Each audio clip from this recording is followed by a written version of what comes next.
Let's start video. There we go. Okay, that makes sense. Hi, couldn't figure out how to get it to work. Can everybody hear me okay? I just want to make sure because it says to me that I don't have audio and I don't know why. If you, I guess that doesn't make any sense. If you can't hear me, let me know. So let's see. Yes. Thank you, Bert. Thank you. You know, I live a blessed life. Thank you. Okay, all right. We're gonna knock this one out today. This is gonna be fun. I'm really excited about this. I haven't had a chance to teach this class in about 6 to 8 months, and so we really need to get back into this again. This is important. So we are at the Greater San Diego Association of Realtors, and obviously my name is Kevin Burke, and there is my telephone number, and there is my email address. Boy, people just come flying in. Look at that. Okay, so let me see. There's another comment. I can hear you. Thank you, Vinny. Thank you. Appreciate it. Okay, good. All right. And there's my email address. Email is really good for me, by the way. And if you send me an email and I don't respond, would you please hit me again? Because I want to respond to you. It's just that sometimes, when I was teaching in the colleges, I get 1,600 emails a day. So anyway, I do want to respond to you if at all possible. So please resend it. Okay, that being said, got lawyers calling me all over the place. It's great. All right, so page 2. Okay, so I am a broker. I have a broker's license in California. I have a broker's license in Virginia. I'm getting a broker's license in West Virginia. I don't recommend you do all that because then continuing education is a real pain, right? But I do teach. I've been in real estate for well over 40 years. And so the subject matter that we're going to be talking today, not quite the same as how to create the winning listing presentation. Today, I'm going to talk to you about how to make that listing agreement work. And so we're going to actually drill into the listing agreement. So I do teach continuing education for lawyers, attorneys. In fact, I'm in the middle of that class right now at UCSD, legal aspects of real estate, all this other happy stuff here. Okay, so let's see, anything. Risk management, obviously my game. That's an important thing. And so I'm all about managing risk, and you'll see that coming out in today's presentation. So we're going to be talking about stuff that's going to appear to be legal. I always like to start off. I am not a practicing attorney. I have no interest whatsoever. They work way harder than we do. And frankly, we make, hopefully we're making more money than they are. I know that I've been very lucky in my career, of course, with some bugs in here. So, okay. So I do a lot of trial work, but mostly testifying as an expert witness, mostly in defense of real estate brokers. So, so again, lots of experience in court. I'm happy to help you in any way that I can until I kill that bug. As standard of care. So code of ethics, things like that. Did the agent do what they were supposed to do? Agent's duties of inspection and disclosure, those are also my specialty. And then finally, market conditions in San Diego County. One of my favorite subjects, right? Because, how's the market? Everybody goes, oh my God, it's out of control, and I had an agent call me yesterday, in fact, putting an offer together. He said, how many offers are you seeing multiple counter offers on? I said, pretty much all of them. Had a transaction in Coronado a week ago that well, there are 8 backup offers in writing, written backup offers. So in the markets, San Diego has no clue. We have no idea what's going on in the rest of the world. Okay. Conversation today is not intended to be a substitute for the advice of your broker, nor for that of your attorney. Please consult with them as appropriate. And sometimes people ask questions and I'll say, you need to kick that up to your attorney or kick it up to your broker, right? As a salesperson, you've got that broker there to protect you. But some brokerages that call me, they're the broker. And so but at some point I may say, you're going to have to talk to counsel about that. And because, certainly things can get out of control. If you get contacted by a lawyer, please let your broker know right away. Okay. Don't hide it. It doesn't mean, it just means it needs to get taken care of and it needs to go up a rung. Okay. All right. Webinars are intended to be interactive, and more so today than probably any we've done in a while. Please utilize the Q&A button. ask questions, offer input. I do want to hear from you. I really do. And so, because I want to hear your objections. And as we go through, you're going to have to slow me down because the subject matter, I did just created a class for DRE approval on the subject. Again, 2 hours in that one without a lot of the stuff we're doing right now. And it's just not enough time. But I want to cover it, and I want you to slow me down because we're gonna treat it like an outline, and I'm going to show you what that means. And that's when I create my classes for the DRE. Then I usually treat it as an outline. Okay, so this morning, creating the ultimate listing agreement. We'll be together for a short bit on that. This afternoon, I'm going to show you how to find properties that are in arrears, properties that are in trouble. And so I'm going to show you how to use the CRS tax program. I'm also going to, and how to make it DRE compliant, but then I'm also going to show you how to create your own little list of how to get to these. We are muted, correct? Yes, you are muted. Part of the reason, thank you, Vinny. Part of the reason behind that is that in practice, I'd really rather talk with you. I never say talk to you. It's always talk with you. But part of the problem is that when we do that, even though we mute ourselves again, sometimes the Zoom program unmutes you, and it can be at the most awkward of times. So yeah, I apologize for that. And we have quite a few people on here. My preference is to be standing in front of you in the room. You're going to see probably a lot of me in September, October, November. And so with any kind of luck, we'll get that dialed in. So thank you for asking, Vinny. Tuesday morning, so it's starting to look like MLS week, right? So Tuesday morning, I'm going to show you fast stats. And I'm going to show you, I think these are the best tool that you can have to just carry around with you in the car and hand them to people. I'm going to show you how to brand yourself on it, all these things. It's really a cool program offered for free as a member benefit at the San Diego Association of Realtors. And then in the afternoon, we'll talk about Collaboration Center, which, it has pretty much done away with emailing listings to clients. Something that looks a little bit better and something where they can create their own search within the MLS. And so we'll be talking about that on Tuesday afternoon. All right. So pretty good week coming up. So today, member benefits. Thank you for joining us for our discussion, creating the ultimate listing agreement. Now, I hope the title doesn't deceive anybody. Remember that the listing agreement is a bilateral agreement. That means that you agree to do something in exchange for the seller doing something. And so it takes two people to put it together. It takes two people to cast it asunder. Let's just say it that way. There's two parties to all this, and we're going to talk about it. But I'm going to talk to you about some of the best ways to fill things out. And again, from the broker practitioner level, folks, I've been doing this a long time.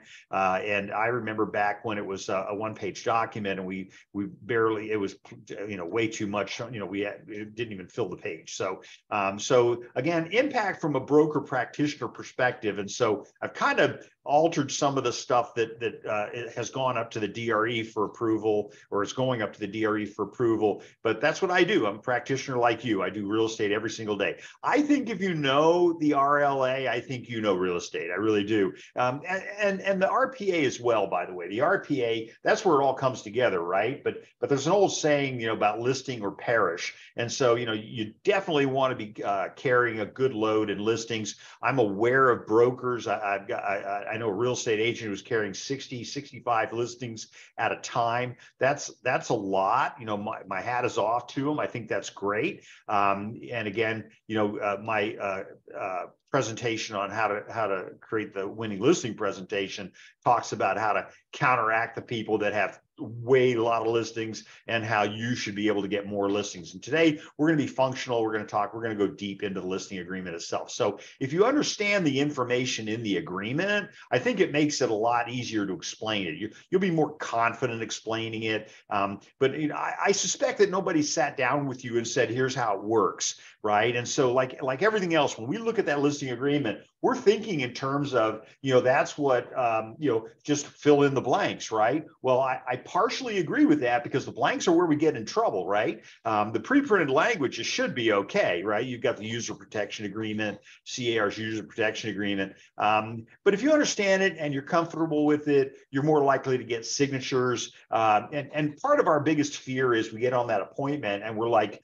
God, I hope they don't ask me a question that I don't know the answer to. And that's, I don't want to feel that way. I really don't. And so, as I said in my other presentation, I said, when I go on a listing appointment, my brain is like, do I want the listing versus, oh my God, I hope I get the listing. Okay. And so I'm going to take away some of that fear today by going through the form with you so that it makes it comfortable for you to be able to, and it just kind of flows. Okay. Everybody creates their own style, but that's how we do it. So our discussion today is going to be about the exclusive authorization right to sell. So there are 3 separate listing agreements. We've consolidated the 3 buyer representation agreements into one agreement. And I got to tell you, that is a stroke of genius. I mean, what they put together with that. So we had 3 buyer representation agreements that were the equivalent of the 3 listing agreements. And so I think at some point we may end up consolidating the listing agreements into one, but for right now, we're going to talk about the big daddy of all of them, the exclusive authorization and right to sell, okay? And I want you to remember that when you're inputting the listing into the multiple listing service, right?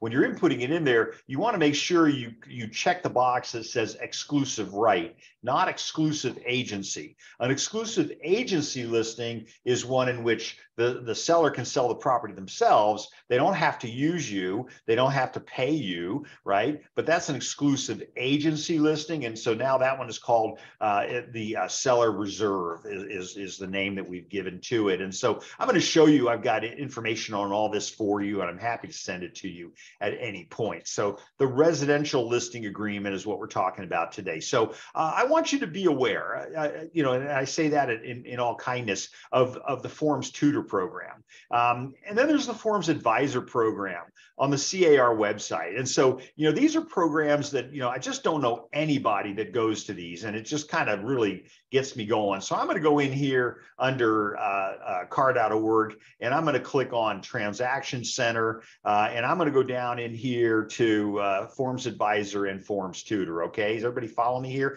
Now, before I click on that link, I want to tell you that Forms Advisor is the program that tells you what forms you need in a transaction, and Forms Tutor explains the forms. Okay, so really, you've got me, of course, today on the listing agreement, but you could go into the program and the form will talk to you. Okay, so Forms Advisor, here it is. Forms Tutor. I'm going to go ahead and click on the link, and let me make sure you all can. Of course, it wants me to sign in. It seems to be logging me out like every 5 minutes, which is really irritating, but okay. So I'm in here. I'm on this page here. Welcome to Forms Tutor. I'm going to do a search, and I'm going to type in listing.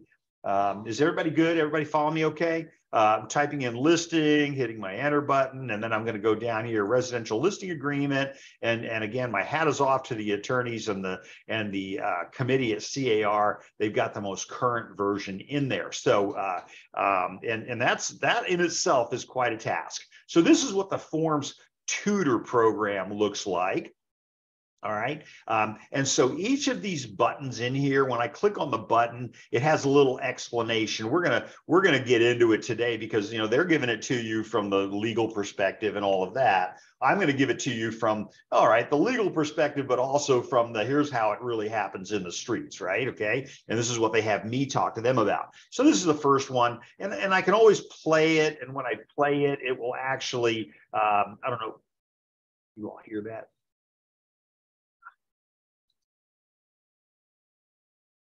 I don't know if you all hear that or not, but it actually talks to you. It actually reads this to you.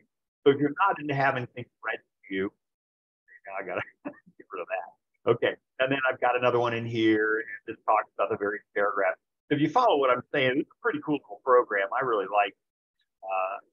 Should have canceled that somehow. So stop. There we go. Okay. All right. So you can see that throughout the agreement, it gets really intense on paragraph number 3. And we're just going to go right through paragraph number 3. It's one of my favorite. So this is, and it's a 6-page document. So I tell you that because, how do I get to the next page? I click the next button, and then I click the next button, and I just go from there to there to there. And we're going to do this live here right now. Is everybody okay with that? Again, if you have trouble finding it, let me know. Happy to help you. In any way that I'm capable, if at all capable. Another thing I want to show you really quick is the fact that, where did it go? I have an outline.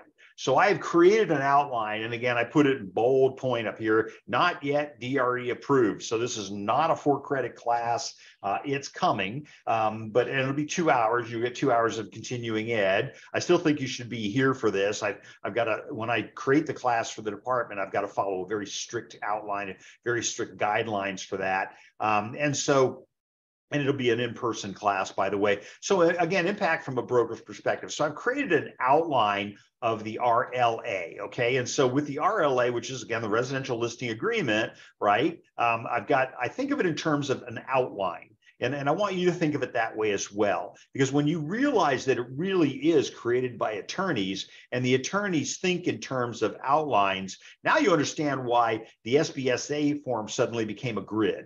The RPA is in a grid. Paragraph number 3 is all a grid, okay? Even C.A.R. and the Risk Management Committee, I think they were ahead of everybody else, they did the local area disclosures and they created it in terms of a grid. So when you think about it, this is how they think. And so each of these paragraphs has different subject matter. All right. And so each one of them, and again, we're going to talk about it, but each one of them has an intent. Okay. And so that's what we're going to talk about here today. I also have, and again, I'll send this to you if you want it. I also have for you the Q&A by the California Association of Realtors on the listing, even though, remember, again, this says April 11th of 22. And remember that this listing agreement, the current one, is June of 23. Okay. So they literally updated it in June of 23. And in fact, I'm not going to show you the revisions. I'm just going to go through the form for you.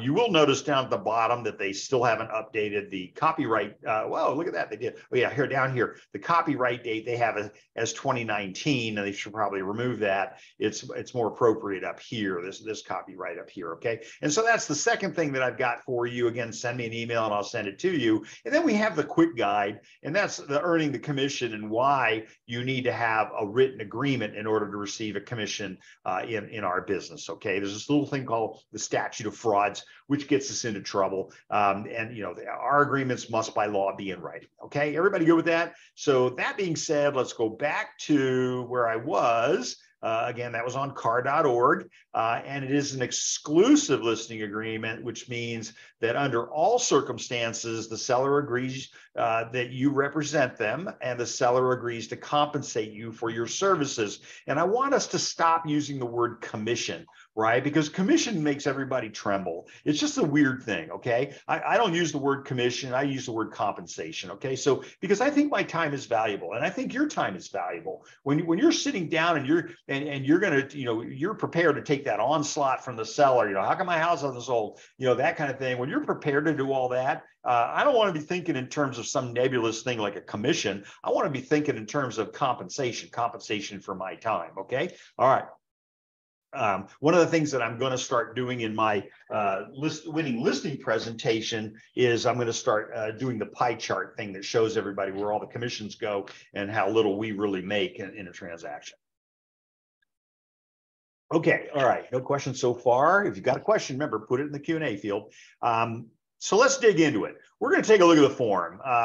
So in fact, we're going to go there right now. So let's go ahead and I'm going to pull up so this is going to be my sample transaction that I've created for this purpose. Now, again, we have templates. So we have templates for everything. In fact, if I pull up my templates, I'll show you just really quick. You can see we have a lease template. We have that one I'm going to delete because I used that on a class Tuesday. We have the new revised form. We have the seller listing. We have the buyer offer. So, if you see a template that you want, let me know. Send me an email. Don't put it in the Q&A field because I'll lose. It all goes away when I close the program. But then go ahead, and I will send you whatever template, whether it's a buyer offer, seller listing, and I'll even send you instructions on how to make it work. Okay. So that being said, I have a template, and I'm sorry, I just closed it and I shouldn't have. So I have a template for the RLA. All right. And we're going to talk about templates in a minute. If I can get it to work. Linda. There it is. Okay. So I actually have created a template for just the RLA. All right.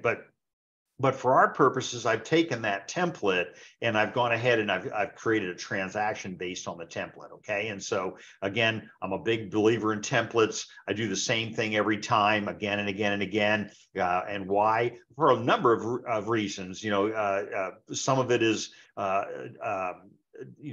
issues of fair housing, things like that. So I will do those. I will create a template that will clearly survive muster on that. Okay. So and I've created this one here called sample RLA. Let's see here. So I'm going to go ahead. I'm going to open it up. I'm going to go to my documents, and then here's my listing packet, and we're going to be doing this live. And the reason is because I want to show you the interaction that's involved in the form itself. Okay. So, as always, we always first form the client ever signs, unless your broker says something different, but the first form that your client ever signs is always going to be the agency disclosure, okay? The law says you must disclose the concept of agency prior to committing conduct that constitutes agency. So certainly when we're taking a listing, we know we're a single agency, right? And here's all of what the seller's agent does right here, okay? We know we're single agency. We're not going to know until an offer comes in whether we're going to be dual agency or not, okay? All right. So that being said, again, the rest of the forms are very important as well, but we want to make sure that we have that agency disclosure signed first before anything else. I'm aware of a situation with a very large brokerage where the agent did not get the agency disclosure signed in the beginning of the transaction, and they show up. Of course, it gets discovered by the transaction coordinator right before closing, and the DRE literally took a $66,000 commission away from that broker because they said that's just way too late. This has to happen before they do anything.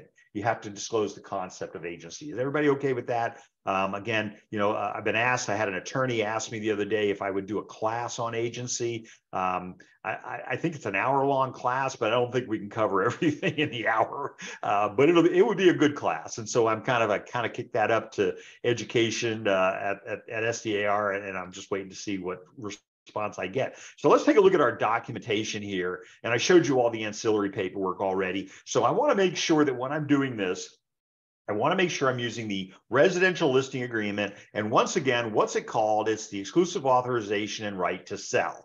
Okay, and so that's the one we're talking about today. And notice the revision date. So the revision date will always show up at the top. You definitely want to make sure that if you're taking a listing today, that it has the new form. Okay, and then when I go down to the bottom, I'll see it again. Here it is. 623 again. That's normally how it happens.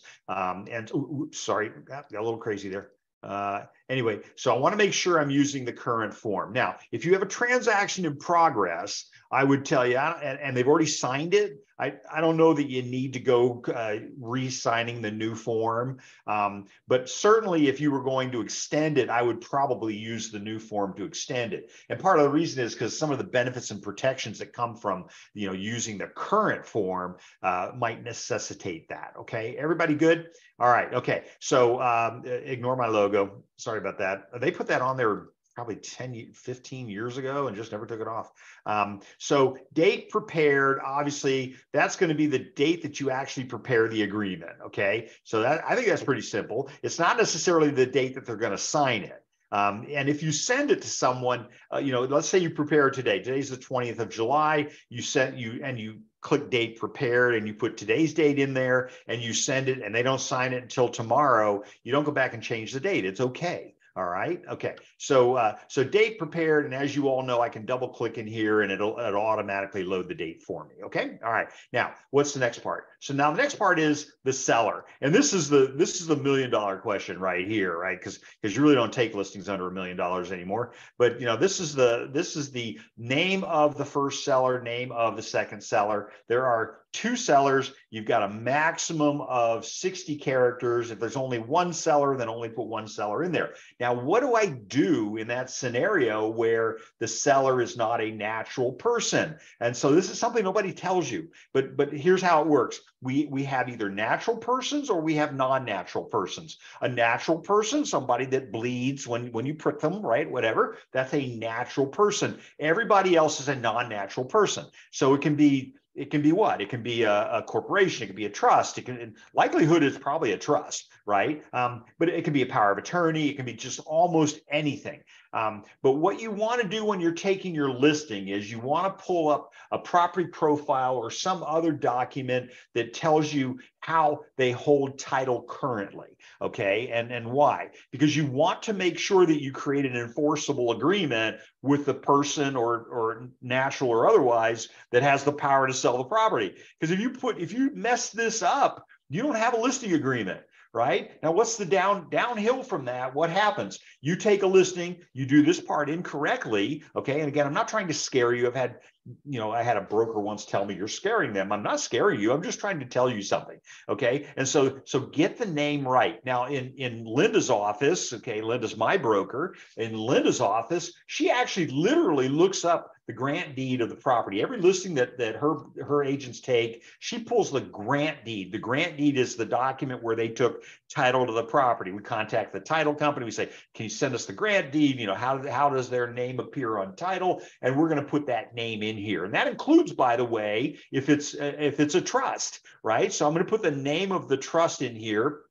The name of the signatories comes later. All right. And so it's interesting. I had a broker who just totally disagreed with me, just went on and on to a point where I started to doubt myself. And I went, that just can't be. And so, because he wanted the name of the signer in here. And so I reached out to C.A.R Legal, and I love C.A.R Legal, right? I mean, they call me personally and they go like, no, you got it right. And I go, oh, wow. Okay. I'm starting to doubt myself. And so, let's be really, really clear here. The name of the trust goes here. Okay, so not the names of the signers, all right? Whoever is on title, whatever is on title, that's what you want to do here. You want to do copy paste from the grant deed, and it goes in here. Everybody good with that? I get a lot of problems with that. Power of attorney, yeah, you put in the name of the owner of record. I get offers from people that it says, owner of record on the offer. That doesn't create a contract, by the way. That creates an ambiguity in the contract. But when I'm taking a listing, I very clearly have done my homework. I know who the owner of the property is, and I'm going to do it now. Is everybody okay with that?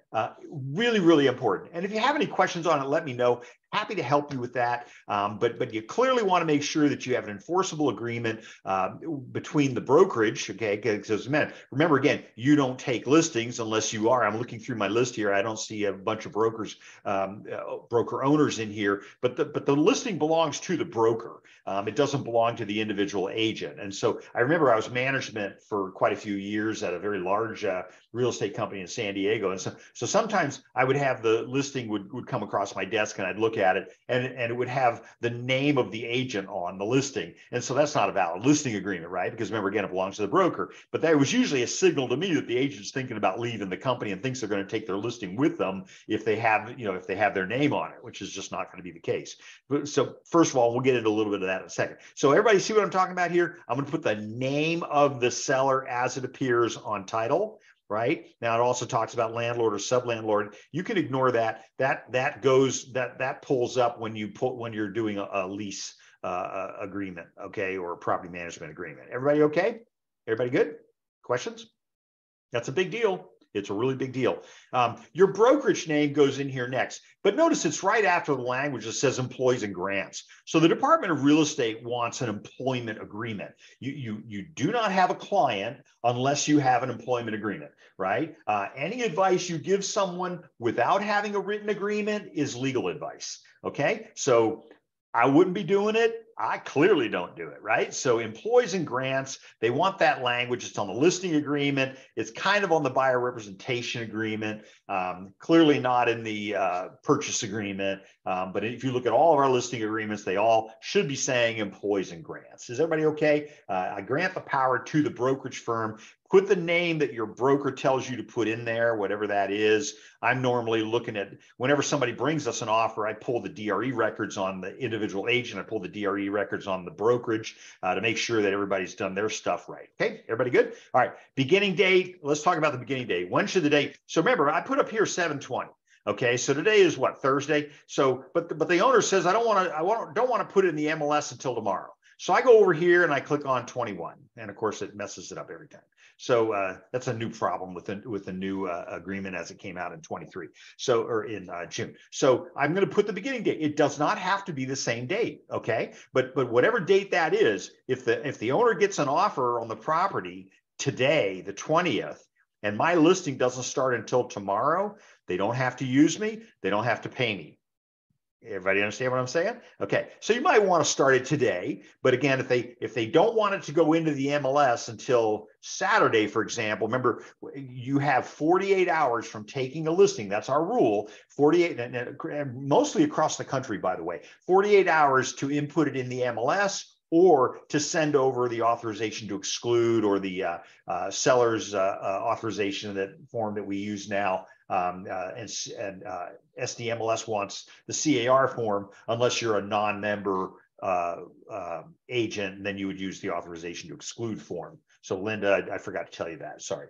Okay, so my beginning date could be whenever you want it to be, ending at essentially a minute before midnight on whatever date. So I don't know how long you want to take your listings for. Talk to your broker, because your broker has a requirement to create minimum standards for you. So my date here, it could very well be, I don't know, I just took one of our agents took a listing the other day. They started out the listing and they wanted to do 6 months, but instead they did, they had it end on December the 31st. And so I'm telling you that only because December the 31st is the most common expiration date in our MLS. In fact, in most MLSs, because agents, what? They don't want it to go into 2024 because then the listing date shows 23 and now it looks like it's been on the market for a year and a half. And so it's like, So most times, in this case, that's what, 5 months, a little 5 months and 10 days. So I don't know, talk to your broker, but that tends to be it. But how long, what's the maximum listing period? And some of the stuff I'll send you from C.A.R. And again, I think it was well written, but some of the stuff that they said was, you do a 5-year listing is probably not going to be enforceable. Okay. It's just a little too overreaching, overbroad. Okay. But so I would probably do a much shorter period of time than that. But I don't know, we do 6 months. What is your broker like? 3 months? Can it be on a weekend? It could be a weekend, right? It could be a week. It could be a month. It could be whatever your agreement is with the seller. And I say that because it's really important. Sometimes when we feel like we're having trouble getting the seller to sign the agreement, maybe we do a shorter agreement. Maybe that would make them feel better. But again, I don't know what it is. Maybe I'm just charming. I send my listing over. I never get a complaint. They just sign it the way it's written. Okay. I mean, I have them on the phone when I do it. Okay. So Vinny, question: what form do we use to have more than 48 hours to input in the MLS? So again, you have 2 ways to go with that. One of them is coming soon, and we'll talk about that in a minute. But you still have to put it in the MLS as coming soon. But if you're not going to do that, then we're going to pull up the SELM form and that's C.A.R. form SELM, and I'm going to show you that form here in just a second. Okay, great question. That's you definitely need to have the form. So if you don't put the listing in the MLS within 48 hours of all of the necessary signatures. I'm kind of hoping Dan Hill is watching this because I love Dan. He's a manager for a pretty good sized firm, but he teaches now the new member orientation, which I taught for about 10 years. But after you have all of the necessary signatures, okay, then you put it in the MLS within 48 hours. If you're not going to put it in within 48 hours, then you have to have that SELM form. Everybody good? Okay, thank you, Vinny. Good question. All right, so let's move forward. So again, starting and ending date, kind of on you, whatever you decide you want to do. It could be for a weekend. Seller says, well, I don't want to list it with you just yet. I want to see how much work you're willing to do. Well, you're going to have an open house this weekend. So maybe then that would be a start date of 7/22 to 7/23. Maybe it would be both days. And then, let's see how I do and that kind of thing. And that's really kind of your call. Subject to your broker's instruction, by the way. Okay, so your broker could have a minimum standard of how many days they want in the MLS. Okay, exclusive, all right here. Okay, irrevocable, which means you can't revoke it, right? We'll talk about that in a second. And then we've got to put the address in. Okay, and so I put little periods in there only because you can't print these things. We have different fail safes in our program to prevent people from, like, for sale by owner websites from stealing the forms and putting them up on their website. So we create program things that you got to work around. All right. Okay. So situated in, and then, by the way, the APN number. Why? Well, the APN number is the thumbprint of the property. Okay. So no two properties have the same APN number. So you definitely want to do that. And again, when you're taking the listing, pull that property profile, pull CRS tax, right? If you pull up CRS tax, you'll get the APN number, highlight it, copy, paste, put it in here. Okay. Also, you put it in the cover sheet and then it would also populate. Everybody good so far? Okay, then I have two addendums. I'm sorry, two addendums. I love it because they used to call them amendments, and it's like they're not an amendment. Amendment is something that changes something, and addendum is something that adds to it. So we decided to create one listing agreement, but it would also work for manufactured homes, and it would also work for probate, conservatorship, guardianship, or receivership. And so that's going to be my PLA form. Okay. All right. And it's interesting. I was teaching a class on Tuesday and I saw a couple of mistakes in the forms. And so it's like, I've got to go back now and find out where they were. And then, let C.A.R. know about it, but, little stuff, but it's just for people like me, the OCD, it gets annoying. So I have here's what happens. Watch this. I'm going to go ahead. I'm going to check the box that says this property is a manufactured mobile home. And it does not pull the form up because I've already got the form in here. Okay. So I'm going to go over here to my list of forms over here. And we do a lot of mobile homes. I hope nobody avoids those because I don't think they're really that tough. Financing is usually a challenge. Here's my manufactured home listing addendum, my MHLA, and here you go. Okay, so I'm not going to do a whole great big long thing on this, but obviously you've got some information you're going to have to find. Normally the owner will have, it's either going to be a DMV, with an HCD 433, or it's going to have title. Right. So an APN number is going to have usually one or the other. We're selling one right now where we've had to fill in this whole thing because it's a vehicle. Right. OK, but it's on land. So, all right. You may not sell mobile homes unless you have a mobile home dealer's license. And I'm trying to see if we have anybody on the call today that I know has one. But a mobile home would be something like off the lot versus you're selling something that's already been affixed to the land. Everybody okay? All right. So again, I'm not going to spend a lot of time on that. I'm going to take myself back to my listing agreement. Actually, yeah, okay. So I'm going to take it back to the listing agreement, but then we're going to flip real quick over to the probate listing addendum. So let me see if I can get there. All right, and so that was the first box, and then I have my PLA form. So if you're going to take a listing of such a property, then you want to have the PLA in there. And probably the easiest way for us to do this is go here and type in PLA, and look at that, it doesn't show up because I think we changed the name of it, didn't we? Now it's the PA form. So I'm going to go up over here and I'm going to do PA, so it's going to be my probate. There it is. That's the purchase agreement addendum. Where did it go? Probate advisory. So I think we found another error that they're going to have to fix. Okay. So anyway, this is my probate advisory, which is going to be signed by both the buyer and the seller. So that's not the form I'm looking for. But again, I don't want to take too much time on this. Where is that form? And the other way to do this, by the way, is just to type in probate. How easy is that? No, probate advisory, the only one in there. Okay, then I'm going to go over here. I'm going to type in probate.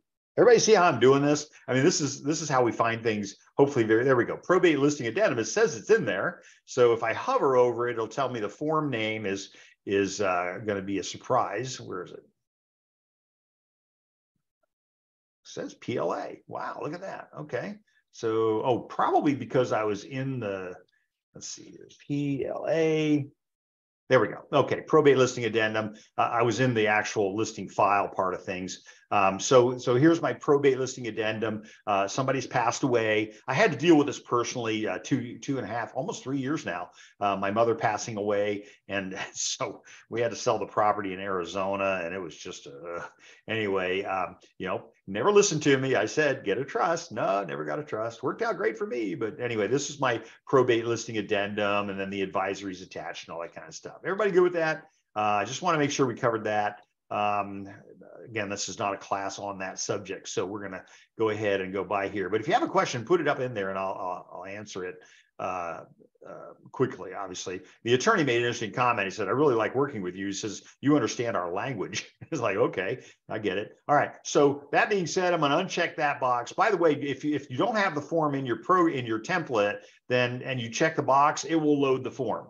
Unchecking the box does not remove the form. You have to manually do that. Okay. So let's talk about the second part of this, which is my listing price and terms. And again, the short album version of this is you're going to put in the price, whatever that is. It's going to be, let's say $1 million. I do that right. I do 10 million. Okay. $1 million. When you type it in there, it puts it in cursive, as we used to say, $1 million. Okay. Listing terms, you have to have listing terms in there, right? And you want that instruction from the seller. Mr. and Mrs. Seller, Mr. and Mrs. Seller, will you take cash? Yes. Will you take a conventional loan? Yes. Will you take FHA and VA? Yes. Whatever. Okay. Seller wants to carry financing, whatever. Those listing terms all go inside of here, whatever those terms are going to be. And again, I do it as a template. This is what we have, but we will frequently have a listing that'll be different, that somebody will want to do, something additional to it. Let's talk about compensation. Okay. Remember what I said earlier? I want to talk about compensation. I don't want to talk about commissions. Okay. All right. So let me see if I get this to work. Okay. Here we go. Compensation. And so in bold print, the law requires no less than 10-point font, right? The language that says what you see here today. Okay. The amount, so a dollar figure, or the rate, so a percentage of real estate commissions, is not fixed by law. You must, by law, tell the seller that. Same thing holds true in your buyer representation agreement, right? Okay, so but here I'm representing the seller. I have to tell the seller that they're not fixed by law. Okay, now that doesn't mean, by the way, that we're going to see they're set by each broker individually and may be negotiable. I have sellers. I actually rarely. When's the last time I had a seller ask to negotiate my commissions? I don't know. Again, maybe I'm just charming, but bottom line is maybe negotiable. And if they were to start giving me any grief, I'd probably say, hey, you know what? Negotiable means up too, right? So, and that usually stops the conversation, but I'm usually having a good time. I'm not tense. I'm there. I'm just having a conversation with the seller. So this is going to be the commissions between the seller and the broker. And again, remember, your broker has to, that's that exhibit A and exhibit B, has to establish a minimum commission in the office that is with you and your broker, not to be shared outside of your office. You could get yourself into a Sherman antitrust violation, and we don't want to do that. Okay, so we're not going to talk about numbers here, but we will talk about concepts. And again, we're doing it in terms of educating people. Remember that commissions include all compensation and fees. So you can call it whatever you want. If you're going to have your buyer pay a TC fee or something like that, the law has particular things that they want to see that look like. Like you can't say TC, you've got to call it transact. You have to spell it out. And you have to spell out the amount as well. Okay. And so, but I was in a meeting with the district manager for the Department of Real Estate, Veronica Kilpatrick. I have a tremendous amount of respect for her. She just got it. I mean, she knows so much about this. And she said in there, she said, we think that's a garbage fee. She says, we think that should be included in the, whatever you charge in your commissions. Okay. So seller agrees to pay broker as compensation for services, irrespective of agency. Why do we say that? Because that means whether it's single agency or dual agency. So when I take the listing, I know I'm single agency. I know who I am. I'm with my company, but I don't know who the buyer's agent's going to be with. So the buyer's agent may come in and be within my company, in which case now we have dual agency. And so this says that's okay. I get paid. The company gets paid the same amount. Remember, the commission goes to the brokerage. Okay. I don't care if you're on 100%, whatever. I don't care what your commission split is, but just be aware of the fact that that compensation goes to the broker. It has to go through the listing broker, by the way. Okay. All right. So whatever that agency relationship looks like, either a percent, whatever. I know people that take them. And in fact, in one of the MLSs that I'm a subscriber to in Virginia, most of the Eastern Seaboard just created a standard for 0 because they didn't have 0 before that. So on August the 9th, it had to start out at a penny. Well, that's a violation, right? Because then you're creating a minimum commission. So 0 says there is no minimum commission. So they're actually going to append their entire MLS so that they can put in 0. Now, can you imagine you go and you're looking in the MLS and you see 0 for compensation? Remember, there's no minimum, no maximum. Okay. So what do? Well, you get that buyer representation agreement signed by the buyer. Right. Okay. And then again, on our purchase agreement class, we talk about the SPBB form and stuff like that. And so, whatever that is, when you're taking the listing, you take it for whatever percent, or you take it for whatever dollars. Okay. And they give you a little handy calculator here so you can type it all out. And then if there's any additional fee, it can be in here. And any fee that you receive must be included in paragraph number 3. Okay. Always has to be incidental to the language that says the amount or rate of real estate commissions is not fixed by law. Everybody good with that? Question, Vinny, in the percent, do you put the total compensation? Yes. For compensation percentage for listing and selling side. So, that question is a really good one. And then somebody else, broker does not allow me to write. Okay, so hang on a second. I'll get to that. That's a good question, Anonymous. I know who you are. I know who you are. So yes, this will be the total commission. Okay, when we get down to paragraph 3D, we'll see this is how much we're going to pay the other side. Okay, all right. So yeah, but this is the total commission. Right? This is how much I'm charging you. And then actually this part 3D was actually added probably about 20 years ago because we had people not paying the other side at all. Now we want you to say how much you need to tell the seller how much you're going to pay. Okay. I want to get to that next question because it's a good one. And Vinny, I hope I answered your question. So this one says, my broker does not allow me to write seller agreed to pay $450 transact. Yeah. You know what? We don't allow it. So the comment in the panel here is that the brokerage does not allow the agent to pay $450 transaction coordinator fee in the listing agreement. Okay. It came from my commission split, even if I had a seller agree to pay the money extra for the TC fee. And part of that is that, again, if you're going to collect a fee, it has to be in the listing agreement, but the broker's position may be, again, I sat there, I listened to Veronica say, we think it's a garbage fee. And when the DRE says stuff like that, I just go, hey, you know what? We took it out of all our agreements. I'm not playing with these people. Okay. All right. They're good people. Okay. But they're good at what they do, but I'm not playing with that. So in our book, and again, you check with your broker. If your broker says that it's okay, then you do whatever your broker tells you to do. And if your broker has issues and they want to talk to me, they can certainly reach out to me. I'm happy to explain the department's, not from the department, but the position that I understand that they're taking on that commission. Okay, so or on that TC fee. Okay, and again, we used to do it. Everybody used to do it. I'm way past the statute of limitations on it, but we stopped. When I heard that, I think it might have been October of 18. She said a lot of stuff in that meeting that I was like, wow. When she's talking, I'm writing everything down. Okay, so anyway, that was one of the big things that came out, and that was, we don't think you should be charging that. We think that should be included in your commission, and that's consistent with what Anonymous is putting in here right now. Whether you've got it in there or not, we're going to charge the agent. And by the way, all monies go through the broker. Okay. So I wouldn't be collecting any side bets. You know what I'm saying? I've had people do it, where they say, well, just cut me a check on the side. No. I wouldn't do that. We're going to let you go. It's like, no, we're not going to do that. Okay. Everybody good?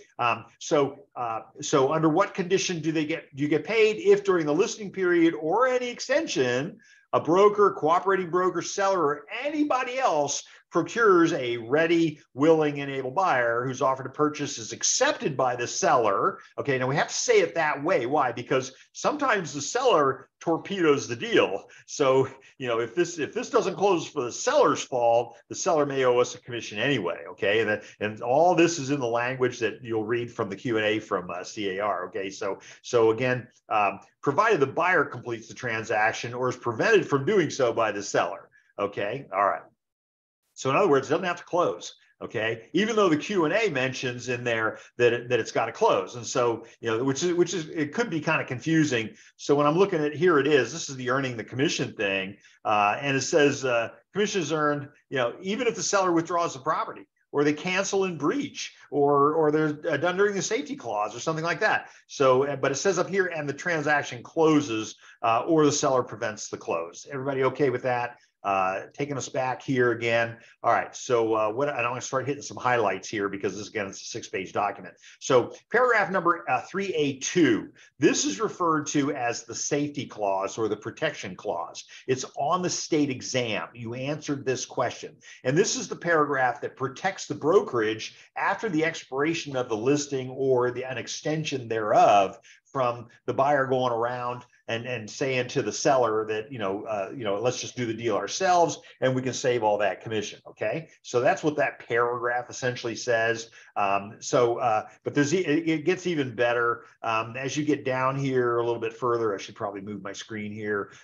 So not later than the end of the listing period. So now we must give a list. Now, some of you remember in the old days, we had to give them a list of prospective purchasers, and we had to do it within 5 days after the listing expired or was canceled. Now the agreement says you've got to give it to them before that, not later than the end of the listing period or any extension or cancellation. Okay, so now you have to give that list. And so we have the form in there, the notice of prospective purchasers.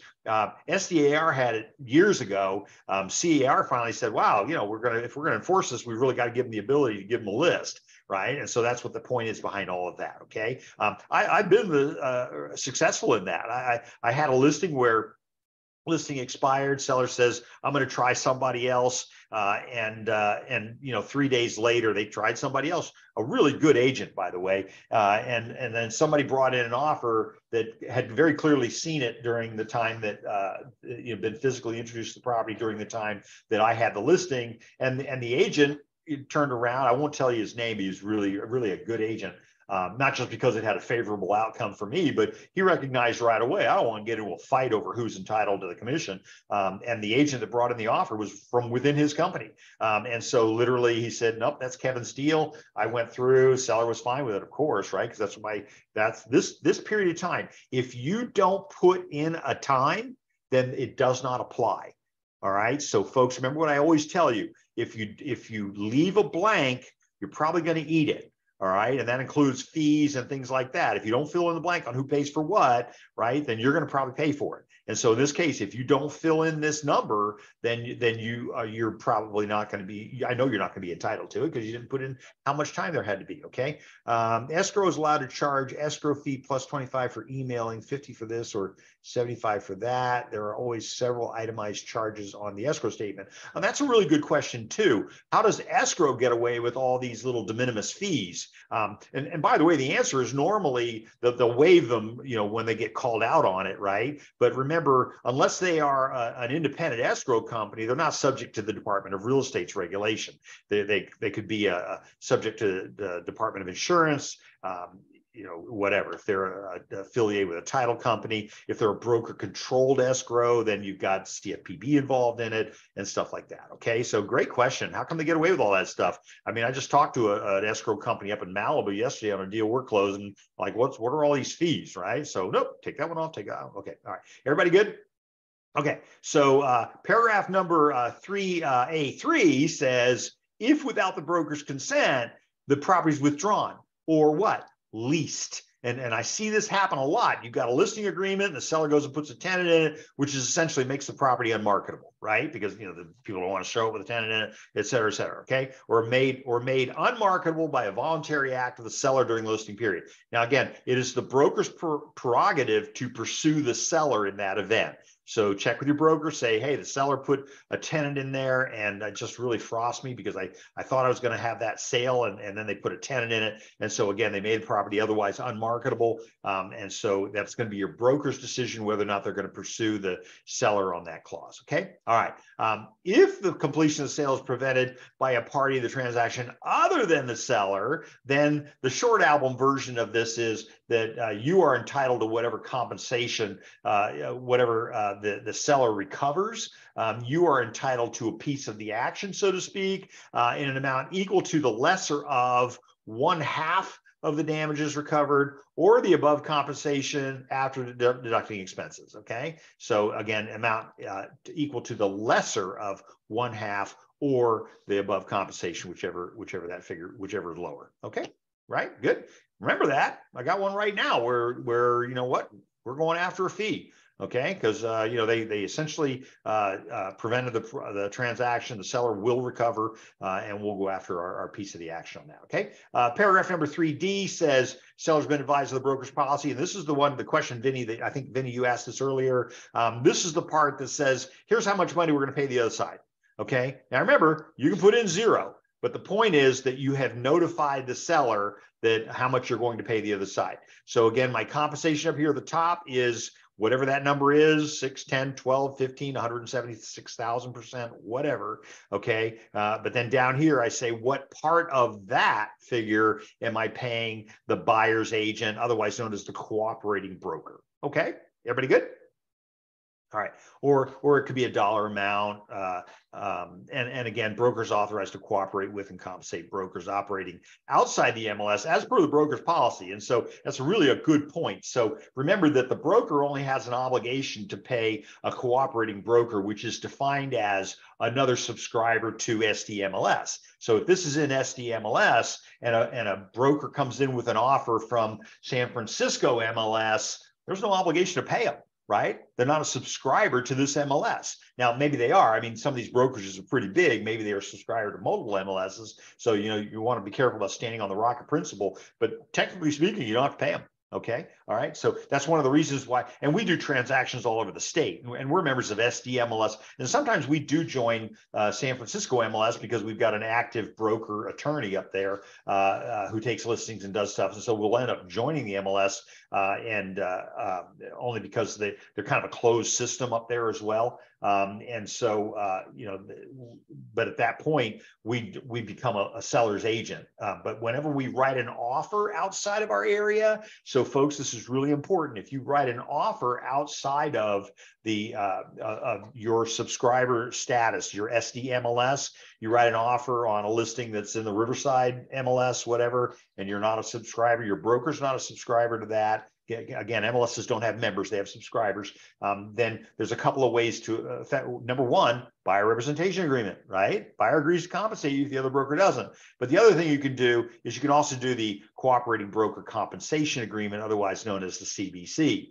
Okay, so let me just show you that one really quick here because it's kind of important. But, you know, we always included that in every offer, no matter where it was. And part of the reason was because sometimes the agent in the MLS didn't put in the amount of compensation that we felt we were entitled to, right? So whatever that number is, okay? So, you know, you can see here's the form, identity of the buyer's brokerage firm, us, property listed with a multiple listing service. And then so we're either going to confirm the MLS, we're going to modify the MLS, or the cooperating broker is not a member of the MLS, or if there's short sale compensation, then we're going to address that this way. And if the property is not in any MLS, then the buyer's broker's compensation is going to be whatever. And remember, again, I need to have that agreement in writing with the buyer representative. Okay, everybody good? Okay, so let's go back to my, I hate it when I do that. Go back to my form, and we're gonna pick up some speed here. Okay, so where am I? All right, so again, a couple of highlights here, and please stop me if I'm getting going a little bit too fast. But again, so we talked about B. C simply says that there may be an additional figure that the seller is willing to pay. we had I got asked to help in a listing that wasn't selling, where it was a 1% listing to the seller's agent, but the seller was paying $5,000 a month for marketing. The theory was that they were willing to spend the lion's share of the money. It was a very expensive property, and so ultimately it didn't sell. But again, they put in here $5,000 per month. Okay, so whatever they put in there, if the seller agrees to it, then that's fine. But again, so you see all these weird little things. But again, that was the condition of that one was that it didn't sell. By the way, the seller worked out a deal with a lender, and they essentially did a short sale. And so among themselves, they didn't sell the property. So what do? They modify their loan. Okay, something that you may not do. Okay, all right. Okay, that being said, we talked about B, we talked about C. D, we talked about E. Okay, so seller hereby irrevocably assigns to the broker the compensation. There it is, boom, goes away. Up here, seller represents that the seller has not previously entered into a listing agreement. Now, I've checked NA, and I'm going to have the seller, confirm that when I speak with the seller. I don't believe in sending documents to clients, by the way, and just saying, here, figure it out. That is a losing case. Okay, so, but I say to the seller, and I go over this with the seller. Listen, you're earning your money right now. When you're talking with the seller about the listing agreement, then you're earning your money. Okay, when I get done with the listing agreement, nobody ever argues with me about stuff. Why? Because I took the time to explain it to them. And so I always leave price for last, commissions for last. And I'm going to explain the agreement ahead of time, and we'll decide what you think I'm worth later. Okay. C would be a good place, Vinny, to put if the seller is paying for staging. Could be if you've got the seller, but remember, you can't create, you're not creating a contract with a third party. So Vinny's question is a really good one. 3C, you could put in a staging figure, but again, you don't want to have the contract with a stager. You want the contract to be with the seller and the stager. So then that means that the seller would have the contract. You're not a party to that. I don't think your broker wants to be a party to that. And so be careful about that. Okay. I am aware of an agent that did that. They spent 20 grand having the property staged and the seller stiffed them. So watch out for that. Remember, you're not party to that contract. You have no privy of contract, as we say. Okay. All right. Seller warrants the seller has no obligation to pay compensation to any other broker unless you tell us who that is. If the property is sold to anybody in the circumstances above, broker's not entitled to compensation and not obligated to represent the seller. Okay. All right. Everybody good? Page 1. Page 2. Moving right along. Any other questions on that? Good question, Vinny. Items excluded and included. I can tell you in the lawsuits that I've been involved in, these are never filled out. That's a huge mistake, right? Okay, because you want to commit the seller to doing certain things, to telling you what is excluded and what is included. If the seller says to you, I'm including the chandelier, but then you don't put it in the listing agreement, but you put it in the MLS, you got nothing to fall back on when the seller says, I changed my mind. So I'm going to be putting stuff in there. Is there anything you're going to take with you? Anything that could be confused to be real property that you're going to take with you? Now, obviously, personal property, you're going to take your briefcase with you, stuff like that. But when does real property become an issue? When there is a dispute between the buyer and the seller over whether it's real or personal. So, for example, that refrigerator, right? So the method of attachment is one of the tools that the legal arena looks at to determine whether or not it is real versus personal. And so, like, the plug in the wall does not make it real property. Okay, so it's personal property. All right.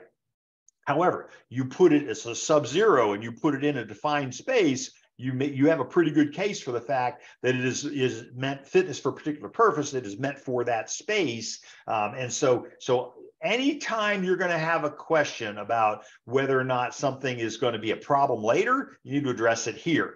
And again, in the cases that I've had, it was always the seller says, I'm not going to give that. And the agent said, you said you would, but then you didn't fill it in here. Okay, items included, items excluded. Usually it's the excluded part that gets us in trouble. Okay, so I'm taking the kids' play set with me, something like that. Okay, all right.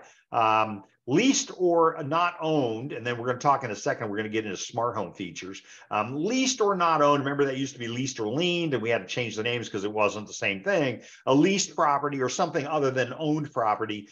Usually when you're going through the property, you'll see the correct iteration of solar power system versus the RPA that says solar system, right? Alarm system, you see things, a propane tank, you see a water softener, you have a panel on the wall. When you see stuff like that, you just start asking questions. Is this leased or is it or not owned? And sometimes it's not even leased. Sometimes it's liened, which means you've got a loan against it, right? But this is almost always a problem when I see those photovoltaic tanks up on the roof of the house. Okay, I can tell you I've had some fascinating real estate transactions. One of our agents, I'm sorry, I don't have any agents. One of Linda's agents happens to be an attorney, super agent, so good at what she does, but she's a litigator. And I love talking with her because she's an antitrust attorney. And so some of the most amazing conversations, but does a transaction, seller counters the purchase and says, I'm taking the solar with me. Simply putting in there, solar does not convey.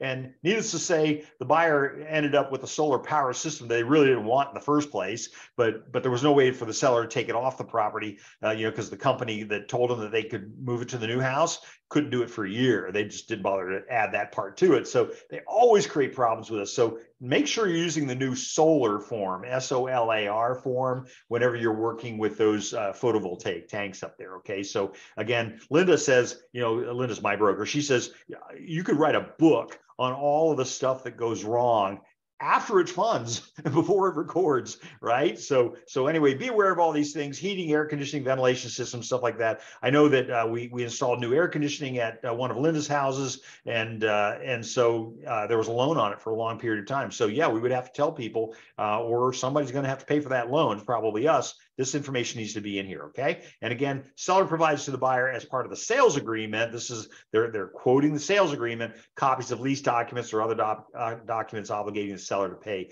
for any of those items. Smart home features. Okay, smart home, one of my favorite things. So you can't get within a mile of Linda's house and she not see you on the cameras. It's not like she sits there all day long looking at it, but it's going to tip her off if somebody's wandering near the bridge. She's got this home out in this rural area, acres of property, but you're not going to get close to it. In fact, we had a handyman at the property doing some work and says, yeah, you really can't break into houses anymore because, and I'm sitting there thinking, you're breaking into houses.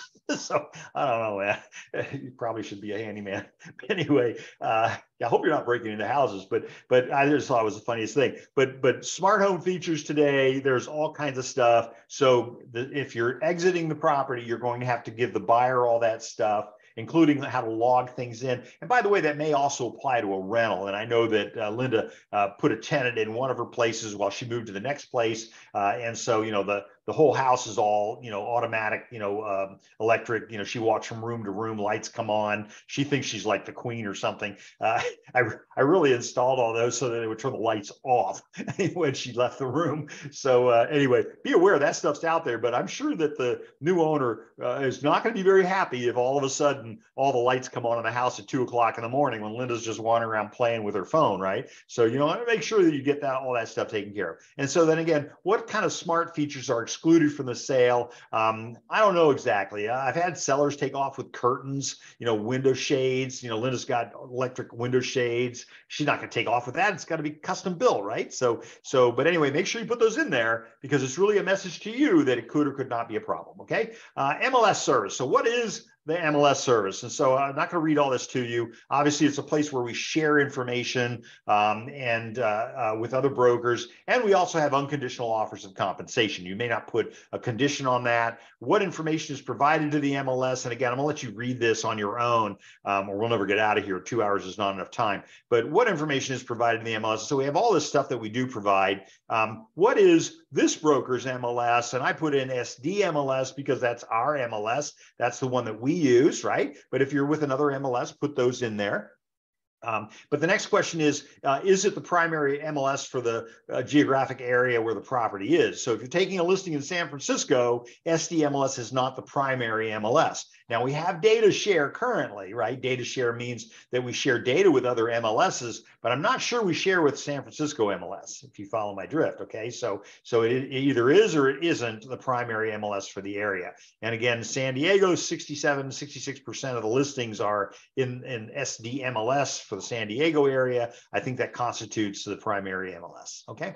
All right. Paragraph number 6, benefits of using the MLS. And this is specifically geared to try to defeat that language where the agent doesn't want to put it in the MLS, or the seller doesn't want it in the MLS. Sometimes the seller doesn't want it in there, but you have to understand that when you put a property in the multiple listing service, you're giving notice to the world of the property being for sale, as well as you're inviting offers from the world. If you want to avoid that fair housing issue, then you need to make sure that everybody has an opportunity to bid on that property. And that's kind of the point behind putting something in the MLS. Here's what happens when you opt out of the MLS: reduction in exposure, et cetera, et cetera. Or you're listing it in a non-local, you have a listing in San Francisco, but you put it in the SD MLS, that's not going to be the primary MLS. What are the advantages of putting it in the San Francisco MLS if the property's in San Francisco? So again, we added these initial parts here. Arguably, the broker needs to initial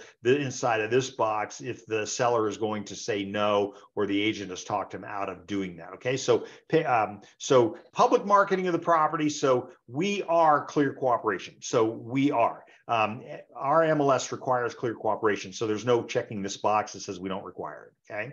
All right. So public marketing within clear cooperation. And this is a good explanation of what happens when it becomes, now you have to put it in the MLS, right? If you put it in you put a flyer in the window, you put a sign in the window, you market it anywhere outside of your brokerage.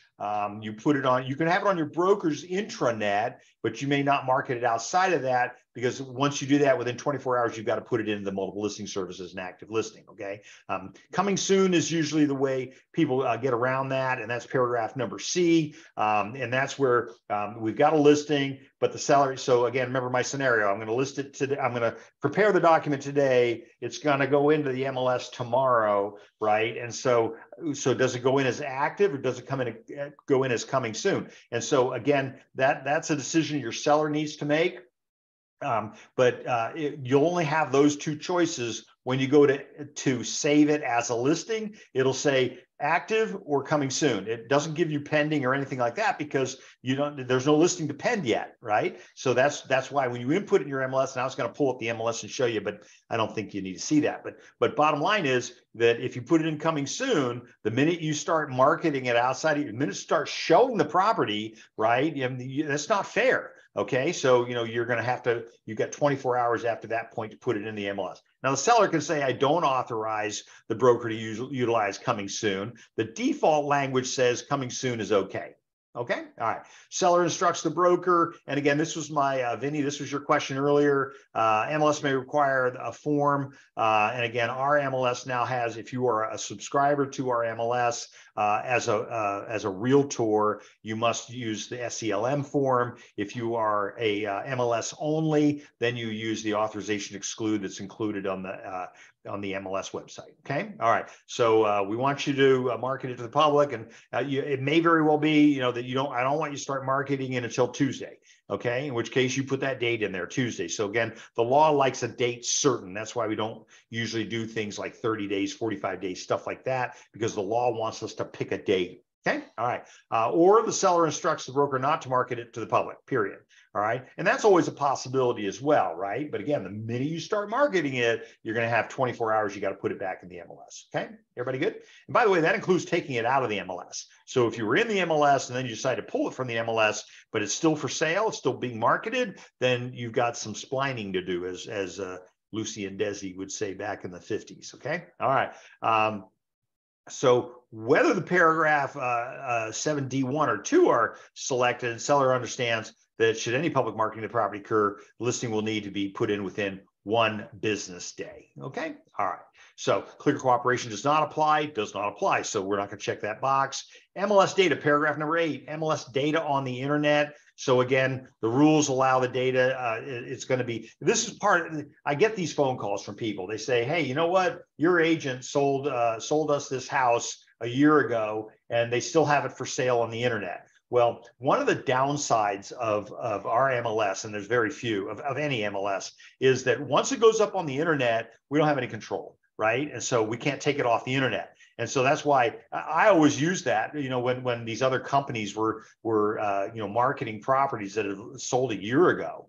Somebody calls me up and says, I see this property on the internet. Why didn't you tell me about it? And I look it up and I go, because it sold a year ago? And they say, well, then how come it's on the internet? Well, when you put a listing into the multiple listing service, okay, our MLS uploads it at midnight every night, uploads all the new listings, all the changes at midnight that night. And by the way, they charge those third-party aggregators and the syndicators 2 cents a page. That's how they're making their real money. Okay. So they're charging money for that. All right. And so, but once it goes up there, we don't have it, we can't pull it back. I mean, we have contracts with them that don't necessarily get enforced, stuff like that. But at the end of the day, we don't have any control over it. And so you need to tell your buyer that property may still be on the internet a year from now. Now, they're going to say things like, well, what about all the valuables? Well, I don't think the valuables stayed, right? You've got different valuables, but that's just one of the risks of you buying a property that was on the internet, okay? And so that's the conversation I have. Property address, no property address, whatever you decide you're going to do. Feature opt-outs. You have the ability to block reviews or comments or things like that. Again, here we have comments and reviews. So when you input the listing, there's a box to check, allow comment, review, yes, no. Okay. All right. Automated estimated value. That's another thing that you can decide whether or not to do that. We have agents in Linda's office who don't want them to be able to figure out the automated estimate of value. So the answer is no. But if the seller wants to opt out of these things, then you check this box, and now we have the SELI form. So remember, again, up here, we had the SELM form, right? And that's the taking it out of the, not putting it in the MLS at all, right? Where is it? Here it is, SELM form, that's not putting it in the internet at all. SELI is just to eliminate certain internet-based representations. Paragraph number, not questions. Anybody have any questions on any of that? I use that as an opportunity to get a drink of water. Seller representations, the seller needs to tell us whether or not they're in default, whether there's any NODs filed against the property, stuff like that. Whether they're filing for bankruptcy.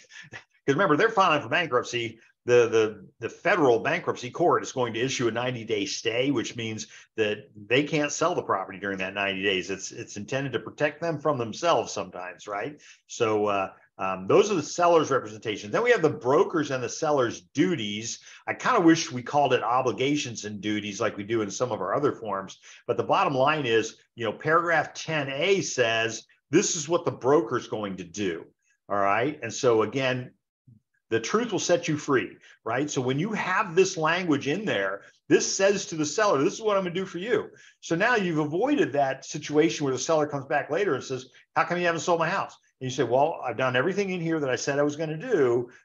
Maybe it's the price, right? Maybe it's the price. Okay. So presentation of offers, all that kind of stuff. I'm a strong believer in that we don't do dual agency. And again, we can have a 2-hour conversation on that. In fact, when I sit down with the lawyers, when we're all sitting around just kind of casually discussing dual agency, they have a heart attack, right? Because it's like, there's no dual agency in the legal system, but we are able to do it in California, and we have to get permission to be able to do that. And by the way, in every other state where I practice, we have to get written permission. And then when an offer comes in that could create dual agency, we got to get permission again, and they don't necessarily have to give it to us. Okay. All right. So seller instructs the broker to present offers. So the only time that, so have you ever had that situation where it says in the MLS, the seller says, stop presenting offers? Well, I better see this checked, right? Or some instruction from the seller in writing that says that. Otherwise, it's going to be an MLS violation. Okay. So seller instructs broker not to present offers until a later time. This needs to be filled in. It needs to be the seller's decision. A lot of times the agent makes the decision, but it's not the agent's decision. It's the seller's decision.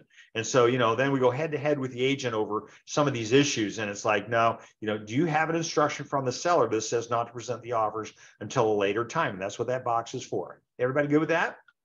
Okay, buyer supplemental offers, and so we kind of tried to make nice with this, but what is it? It's the potential fair housing complaint, right? And so I was on the task force for NAR's Risk Management Committee task force on some of the things that we see right here in San Diego. We had a lawsuit where multiple offer on a property, seller accepts an offer, the buyer comes back, files a lawsuit against the seller, and says you discriminated against my family. And it's like, wait a minute, what? So first of all, family. Well, why? Because we sent a copy of a picture of our family. Okay. And so you discriminated against us for familial status, for one thing. It's a protected class in California, right? You also discriminated us against us because we were of color or whatever, a different race or nationality than you are. Okay. And thirdly, our daughter, who's clearly in a wheelchair, you discriminated against us based on a disability. And so, oh my, and it's like, and so that was one of the first really big ones in San Diego, but it hit the country fast. Okay, so I want to differentiate between discriminatory intent and discriminatory effect. So if you watch the newsletter or Newsweek expose back on the East Coast, ugly situation, people saying stuff that it just makes me ill. And so discriminatory intent, yeah, they were absolutely intending to discriminate, at least from my perception of what I was watching, okay? But a lot of times we can do things that is not necessarily intended to be discriminatory, but in fact has discriminatory effect, right? So intent versus effect. So I had an agent in our office who's thankfully not with us anymore. They have to send all the flyers over to me before they send them out for press. And it says on the flyer, it says, get out of the neighborhood while you still can. And so I was like, uh-oh. And of course, Linda about has a stroke, right? And she's like, what is that? Anyway, so I get the agent on the phone and so I said, what's this about? And she says, well, they're building a water treatment plant next to the community. And so I wanted to let everybody know that they need to sell their house before the water treatment plant comes in. I guess that's a bad thing, right? Fairbanks Ranch has it. It's pretty expensive stuff, right? But they've got their own stuff, their own water treatment plant. So, all right. But the way you wrote it in the ad made it sound like it was discriminatory intent, when in fact, really it wasn't, but it had the effect of it, right? And so we rewrote the ad to make sure that it was something a little bit, it was written a little bit more, what's the word I'm looking for? Appropriately, okay? All right, so as a matter of policy, the default language here and everywhere else that I practice says we don't want those letters. We used to call them love letters, right? And then C.A.R. came along and turned them into buyer interest letters because we didn't want to call them love letters, that kind of thing. All right, so it's a big deal, folks. It really is. I thought buyer's letters are no longer able to be used. Well, yeah, people still do. I just had one the other day. Our agent was going to present an offer, and the buyer insisted on, here's a letter I wrote to the seller about why they should sell me the house, and there's pictures, and it's like no, and so I sent them. C.A.R. has got a really good Q&A on it, or what they call quick guide now, and I sent them the quick guide, and they retracted their whole position because they thought, wow, I had no idea. Right. So, there can be some serious problems with that. And again, if your client is really trying to catch somebody, then that may not be something you want to be involved in. Okay. So question, seller can instruct us that buyer letters can be presented. Yeah. The seller can check this box right here that says, oh, yeah, we want letters. It's going to be against our advice. And so, Vinny, your question is a really good one. It's going to be against our advice. And so, and then again, we have a really good against our advice letter. I want to show you up here, folks, everybody. So I'm going to go over here to C.A.R. Sample letters. Where is it? Buyer acting against seller's advice should be in here. Of course, I don't see it right away. Oh, there we go, right there. Duh. Acting against the broker's advice on the seller, acting against the broker's advice on the buyer. You see that? And those are located under C.A.R. sample letters. Everybody okay with that? Question. Okay, Vinny, am I good? Yeah, we don't our brokerage doesn't allow them. We just clearly aren't going to allow them at all. It creates real problems for us. What else in there? Seller agrees to consider offers presented by the broker and to act in good faith to accomplish the sale of the property, et cetera, et cetera. Okay. Investigation and reports. Now, this is a part where I differ with some people. For those of you that have been around long enough to remember the old WPA form, that's the wood destroying pest addendum form. That was a form in which we had the seller agreeing to pay for repairs, pest inspection repairs, that they didn't even know what they were. And so we would present that along with the offer, and I'd hear the agent in the background laughing, ha, ha, ha, they signed that, then they've got to do the work. And I've had that happen where, back in the day when we did do that, I was representing an attorney. I represent a lot of attorneys, and I was representing an attorney. He's selling a property, and I had him agree to the WPA form, which said, you agree to do the work that we don't even know what it is yet because we haven't even ordered the report. Report came back for $12,000. And so this is how this conversation went. I'm talking to him on the phone. I said, the report says $12,000. He says to me on the phone, and this is a guy I've known for decades, a good friend of mine. He says, get me out of the deal now. Click. That's not the kind of conversation you want to have an attorney, right? Especially a friend of mine, right? And so I went, oh, so I guess I did wrong. Okay. I never used it ever since, and never will again. And it was just created all kinds of problems for us. We still have a form called the SWPI, which is the septic and water well and stuff like that. That's kind of the same thing, but you're getting the seller to agree to do work prior to actually knowing what it is. So it needs to be a negotiable item, okay? So in paragraph number 10E, we have the seller authorizing the agent to order certain things, right? And so I disagree, right? Why? Because now we have the seller investigating their own property. So I just know the pinnacle is there's three fields here, right? We have the seller, whose obligation at law is to disclose what they knew or should have known. That's the standard for the seller. And we have the agent, who has an obligation to conduct a reasonably competent, diligent visual inspection of the premises, of the accessible areas of the premises, right? Okay. And then we have the buyer, and the buyer's obligation by law is to investigate the property. And if you read through our forms, you'll see it everywhere. You'll see it at the bottom of page 1 of the AVID. You'll see it on the SBSA, all over the place. The buyer, have an obligation to investigate the property.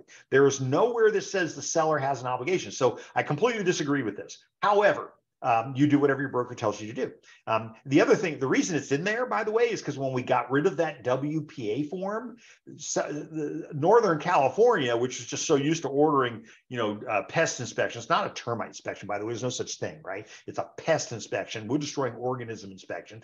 And they were just in the habit of ordering it, and they got all upset because, they all thought that they were this new purchase agreement and getting rid of the WPA was coming out of Southern California. Well, it wasn't. It was coming from the lawsuits. I made a lot of money off of people that were using that form. And it was like, okay, you go ahead and use it. All right. But bottom line is, here we are again, having the seller investigate their own property. So remember that since the seller's standard is to disclose what they knew or should have known, why are you raising that bar? Why are you investigating the property on behalf of the seller? I think that's a mistake, but that's my thing. And I can talk to attorneys, some of them will agree, some of them will disagree. I'll take that case.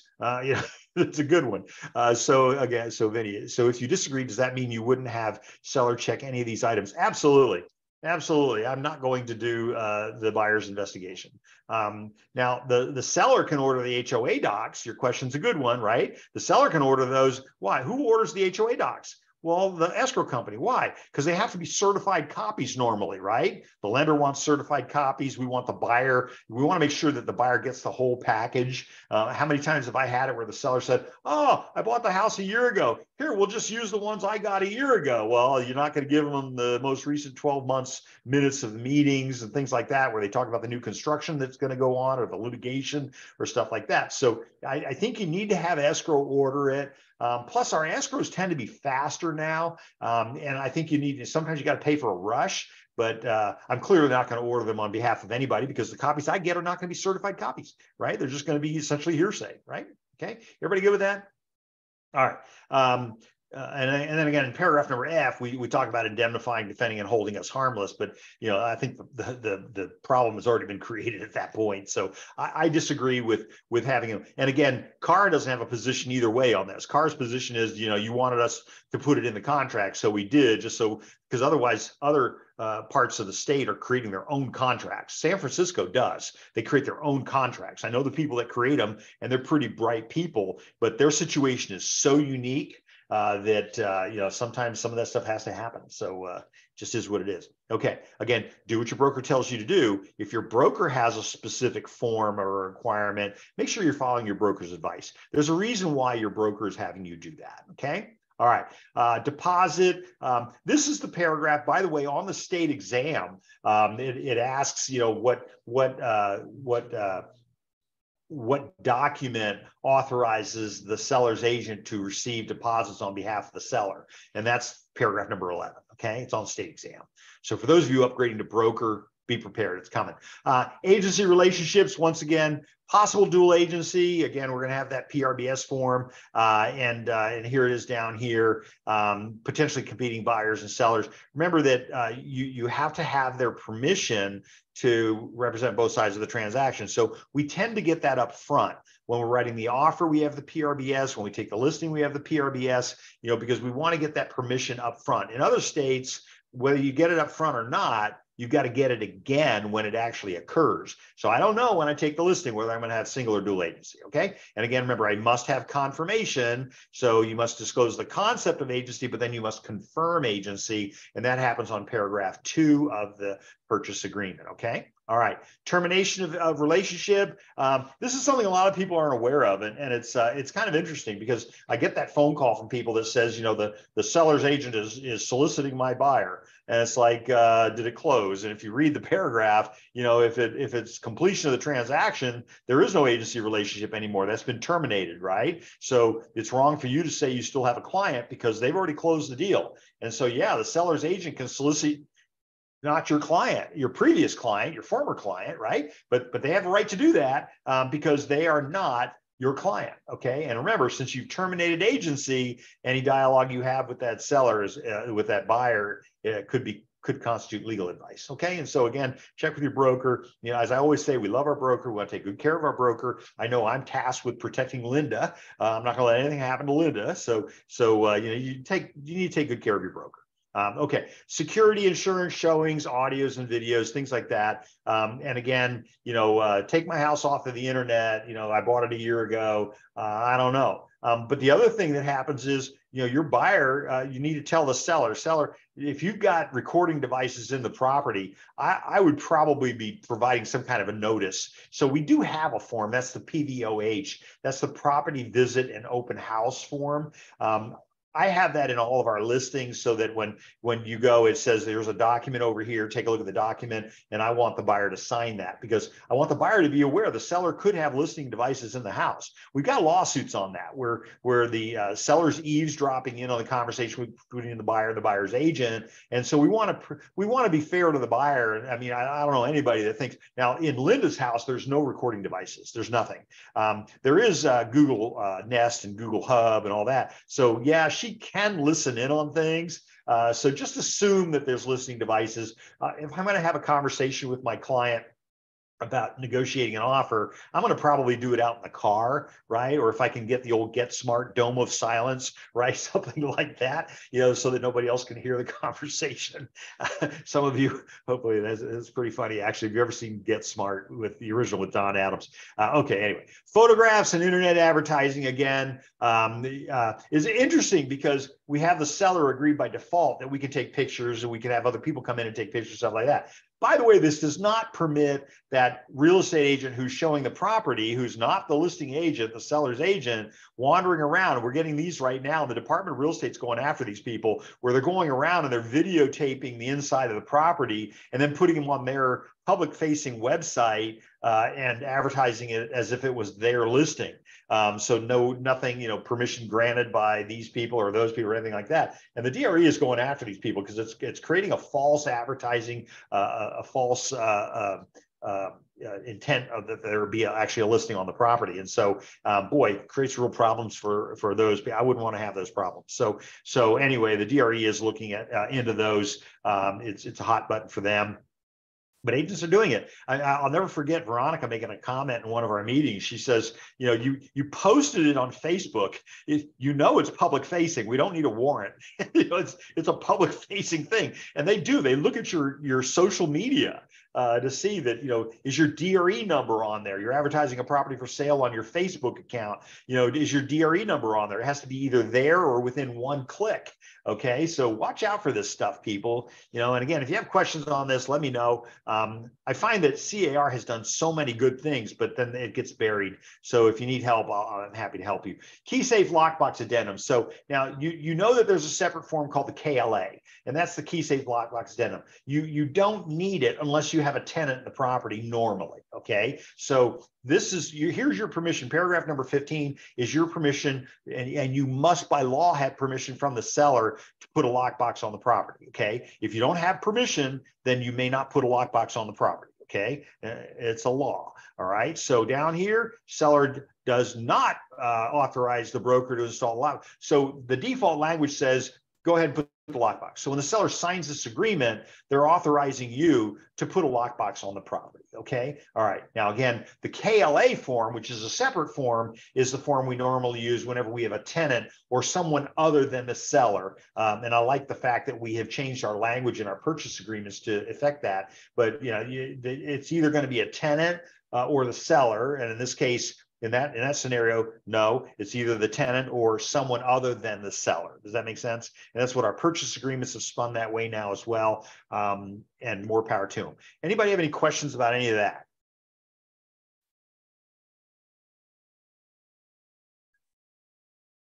Okay, might get you out a couple minutes early. This is good. All right.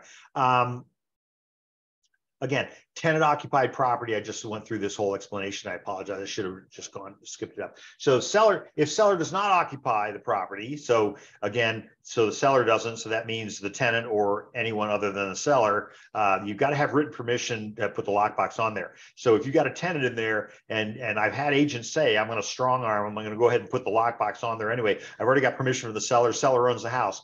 No, they're really clear about this. You must have the permission in writing from the occupant of the property, whoever that is. Okay. Paragraph number 16 is all about the sign.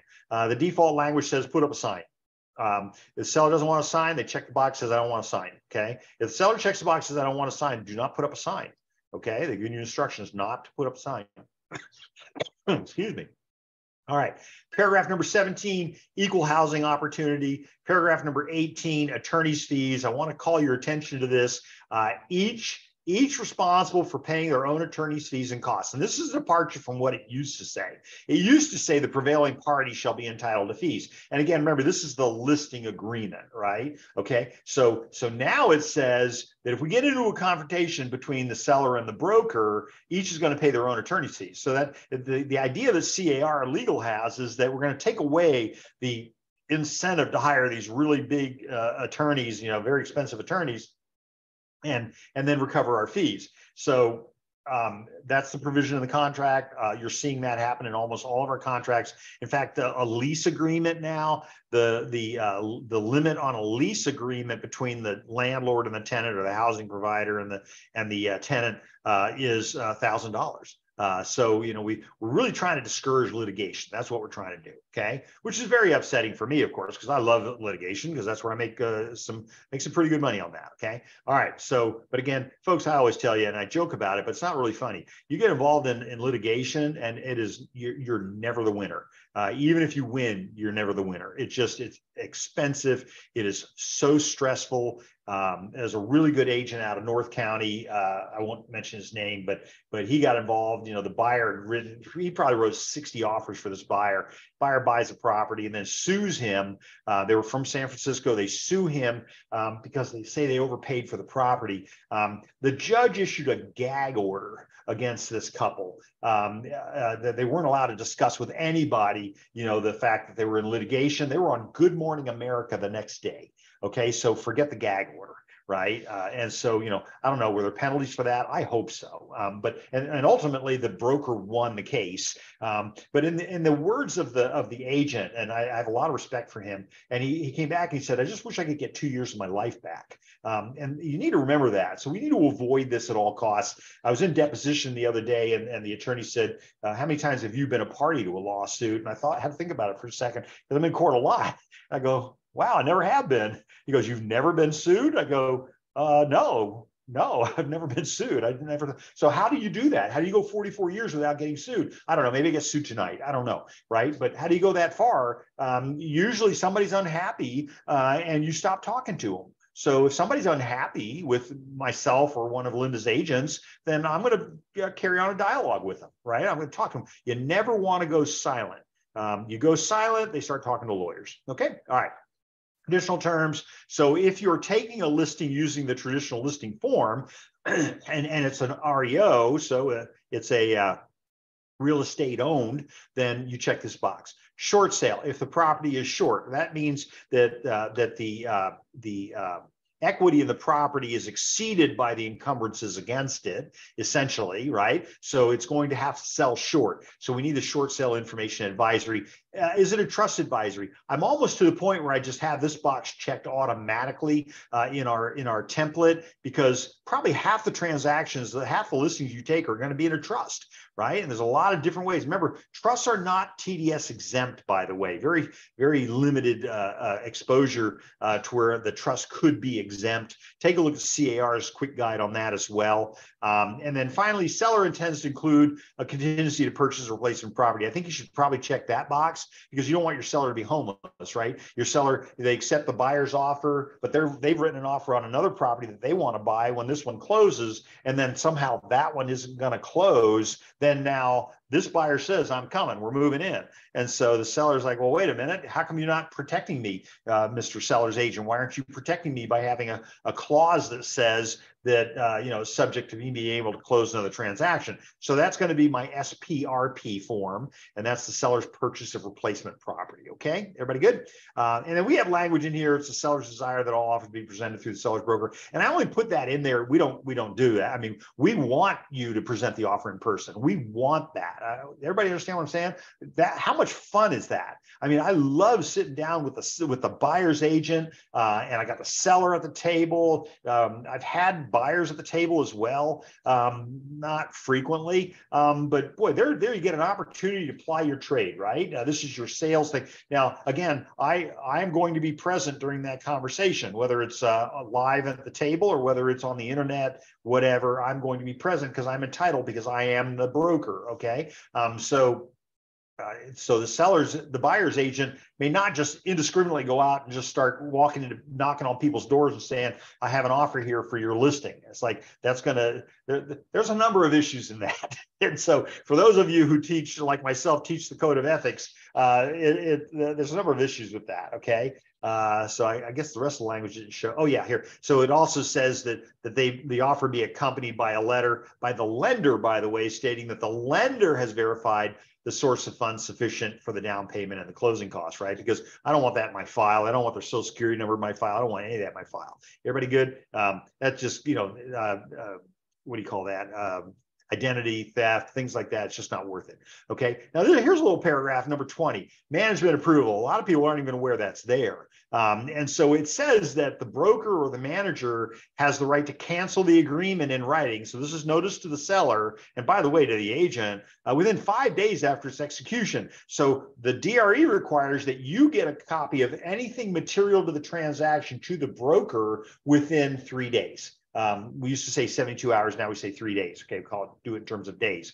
Okay, so you have an obligation to get it to the broker. Well, how many times did I sit in my office as management? People would come in and they'd hand me a file and they would say, I want to make sure I get paid on this. And I would look at them and I go, do we have this? And they go, well, no, you have it now. And it's like, when did you take the listing? Well, we took it a month ago. Okay, you had 3 days to give me a copy of that. So now you're going to wait, right? Because, the point I'm trying to make is that I only had 5 days to say, we're not taking that listing, and you didn't give me the 5 days. I mean, the 5 days went away a month ago. Does everybody understand what I'm saying? It's really, really important. And you need to communicate with your broker. You need to give them copies of everything material to the transaction within 3 days. Okay. Now, your broker may have a different requirement. In Linda's office, it's 1 day. Okay. So because we use internet cloud-based stuff that we do, they can put things up on the, in the zip forms program or whatever, and we'll see it right away. Okay.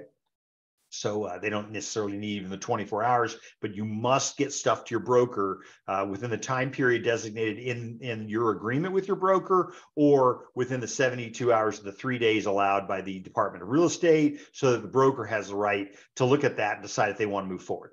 Paragraph number 21, successors and assigns. So again, where there's a listing agreement, that's a contract with the seller, we can enforce the agreement upon the seller's demise. The seller becomes incapacitated for some reason, we can enforce it against the successors or the assigns.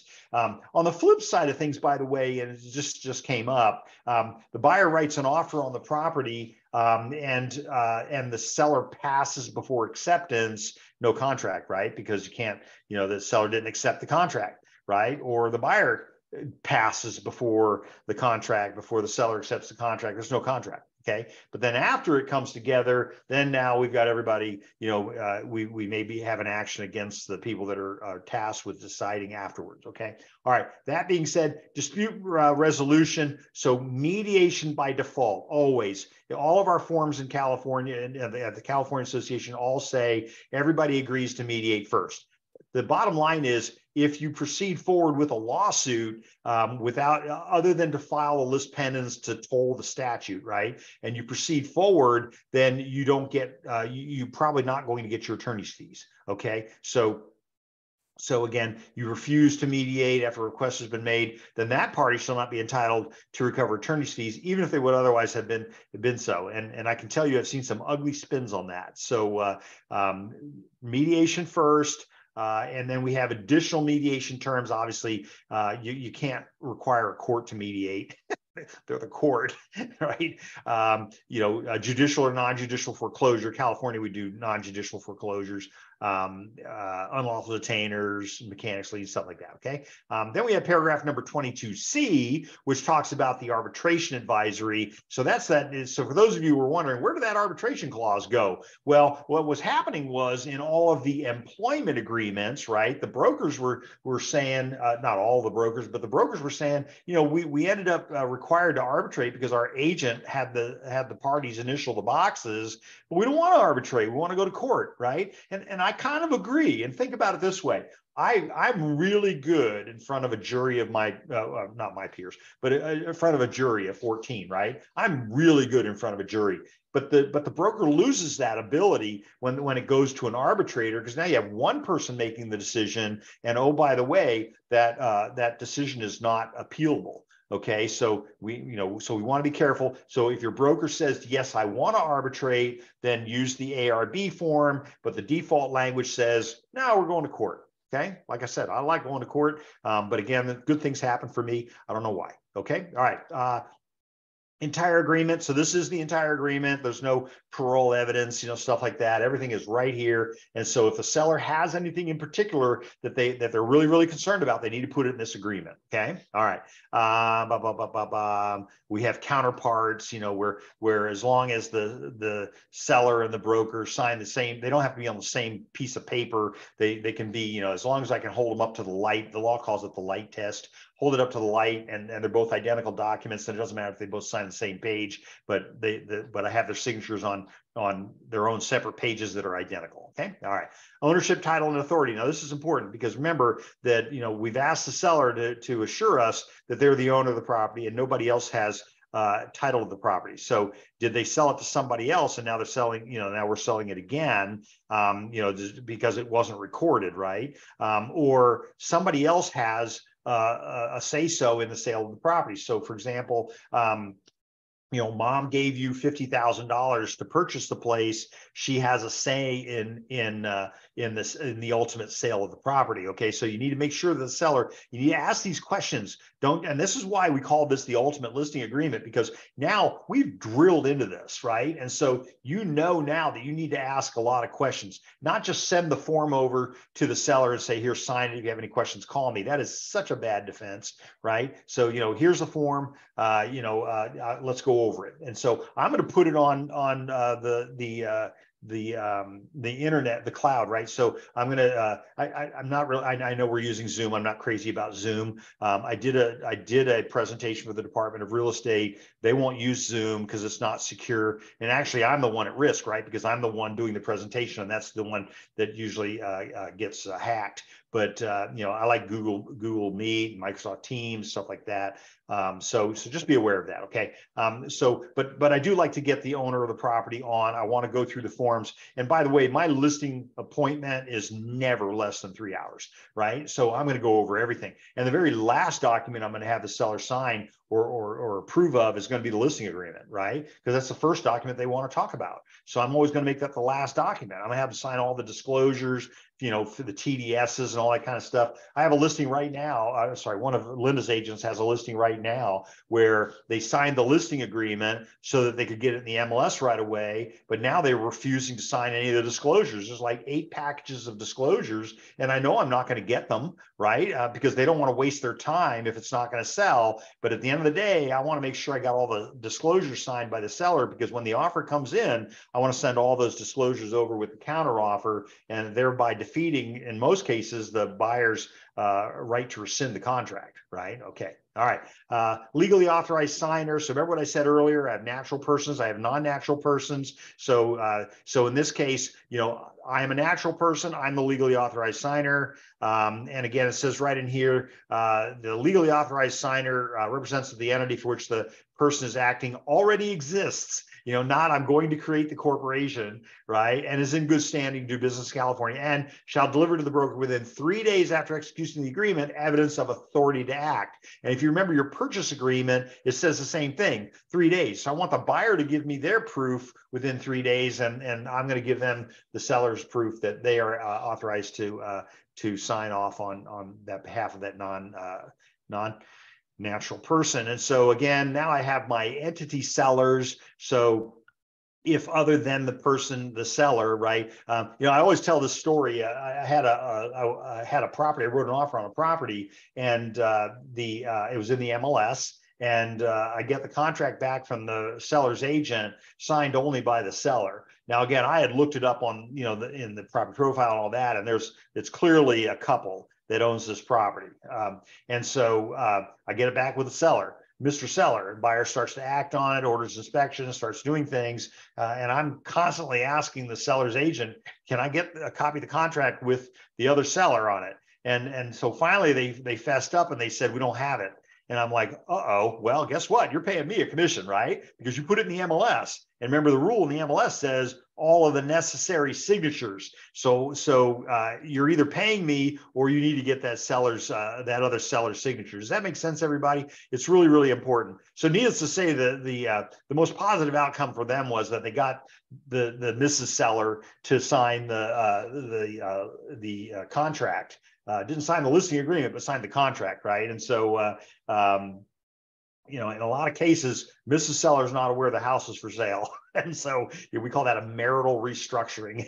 And so, they call it family court to make it sound nice, but it's not nice. So anyway, and I had a transaction where the reverse was true. Mr. Seller refused to sign the listing agreement, but Mrs. Seller's agent took the listing, put it in the MLS without Mr. Seller's signature. I think she lost her license for that. So please make sure, as the seller's agent, you have all the necessary signatures. But in that case, and I got hired because the lawyers got involved. Mr. Seller had their attorney, kill the whole thing that was going on. And then I was asked to sell the property, and I sold the property, and I got paid. And the other agent didn't get anything. So if anything, I think they lost their license. So again, my RCSD, I don't need the separate form if I have this completed properly. Okay, that's all. All right. easy. Seller signs it or the authorized signer signs it. Broker signature goes down here. And again, I've got my information in there just so you can have it. It actually should be my company email, not my personal email. So there's my company email. There's my DRE number. Make sure that's on your listing. Obviously, I got my license back when DIRT was formed. So been a while. Okay. And then I sign it as well. Now, again, remember, if I've got more than 2 sellers, then I'm going to have that ASA form. That's the additional signature addendum. If I've got more than 1 broker, if your broker, remember, get approval from your broker before you have 2 brokers with different companies representing the property. I see it happen, but make sure you have something in writing from your broker that says that it's okay. And then you're going to have that ABA form. Okay. I've seen these forms done incorrectly. I had a lawsuit where the transaction coordinator had an ASA document signed with the other brokerage. Well, but that wasn't appropriate, right? Because now they're acting in their capacity with the brokerage the TC is with. And that just it did not go well, needless to say. Okay, that being said, I got my seller's advisory. You really need to go over this with the seller. I just think there's amazing information in here. And we just skip over it because there's nothing for us to do. There's nothing for us to, other than the seller signing it, right? So introduction, here's what it taught. It's a complex process, right? A lot of money, disclosures. So we have general disclosure duties. We have statutory duties. Remember what I said earlier? I get all of the disclosures signed at the time of the listing. Okay. And then let me see, I'm looking for my reference to 3-day rescission rights. Melrose, by the way, is one of those. Here you go. So the buyer will have 3 days after delivery or 5 days if mailed, by the way, to terminate the offer. They didn't use the word rescind, but rescind it's a legal word, and it's a very powerful legal word. It means put the parties back in the position that they were in before the contract ever came together. So guess what? I think the buyer's getting their deposit back, and then you told the seller that the seller could keep the deposit. That's, or you made the deposit non-refundable, again, in violation of paragraph 5C of the purchase agreement, right? You didn't contain the statutory liquidated damages provision, et cetera, okay? Death and other disclosures. You have no 1710, one of my favorite civil codes. No duty where the death has occurred more than 3 years prior to the date of the transferee offers to purchase the property, or an occupant has been afflicted with HIV, et cetera. Okay. Common interest, it's a legal obligation to notify the buyer whether or not it's in a condominium or other common interest subdivision. It's a legal obligation. It's statutory. And then we have contractual things, prohibitions against discrimination, government required repairs. EPA, do not make this mistake. Use the current LPD form, the lead paint disclosure form. I'm going to tell you that it is a very unforgiving law. Pre-78 housing, whether sales or rentals, make sure if it's pre-78, you have to have the lead-based paint addendum. But in all circumstances, you have to have the environmental hazards report. So a lot of times they're provided by the Natural Hazard Disclosure Company, which is good, but I don't see those in rentals. I don't see them in leases. So make sure you're always using those environmental hazards things. But again, if the property is built at any time, but if the property is built pre-78, then now you have that additional form, the LPD form. Okay, and that includes they put it right in here where more than 6 square feet of lead-based paint in a room. You got to have it professionally done. Okay, what else? Marketing considerations, post-sale protections, safety precautions, expenses. You're responsible, not the broker, for the fees and costs of any to comply with your duties and obligations to the buyer of your property. In other words, I'm not going to pay, whatever the buyer is asking for. And then finally, we have our California Consumer Privacy Act advisory. This was updated in December of 22. Be aware of that. And that is going to wrap that. Questions about any of that, and then I have a couple other things to show you. So we dug into the RLA. I want you to remember 3 things. 1, do use the forms library. Okay, so again, where's my forms library? My form, this is my forms library over here on the right-hand side where it says all forms. Whoops, you can't see that. Why not? Forms library, where is it? There, now you can see it. This is the form library. This is over here on the right-hand side. So these will always have the current forms. Okay, and then what's next? My templates. So remember, C.A.R. will update the forms I have in my template. They will not add new forms. We've only got 4 new forms, right? You've got the RPOD if you're using, if you're doing rentals, that's going to be the the rental property owner disclosure, right? That's the only in that scenario. You've got your RUPA, which is your residential unit purchase addendum, right? So again, make sure you're using all the forms, but you only have the 4. That and then the C.R. form, the old contingency removal form, is now contingency removal for the buyer, contingency removal for the seller, 2 separate forms. Okay, so those are the only new forms. Everything else was updated for you in the library. Everything else was updated for you in the template. So now you don't have to worry about it, right? So you know you're always using the current forms. So we need to be really careful about that, okay? So always do the forms library, always do templates, okay? I just did a class a couple of weeks ago on how to create templates. Last week on Thursday, I showed you how to create a template for a lease. It applies for sales as well. Do not copy transactions, because remember, we won't touch a transaction you have in process. So if you are copying transactions, then you are using old forms. Okay, and you don't want that. Remember, the forms were created to protect you as well as the buyer, as well as the seller, as well as your broker. So make sure you're not copying transactions. So again, any questions from anybody? I do want to thank you for being here today. I got it done here at 12 o'clock, almost to the number. All of my webinars, I load them up onto the YouTube website. So this afternoon, I'm going to load, after this afternoon's presentation on CRS and pre-foreclosure properties, I'll load everything up onto the YouTube website after SDAR and their kindness cleans them up, right? Because sometimes I say things that, maybe we don't want to say that, right? So get your QR code reader ready. If you've got a phone with a QR code, this is going to be easy cheesy. There it is. There's a QR code. Take a picture of it. And it'll take you straight to the website. Vinny, thank you, Vinny. That's very kind of you. So there's my QR code.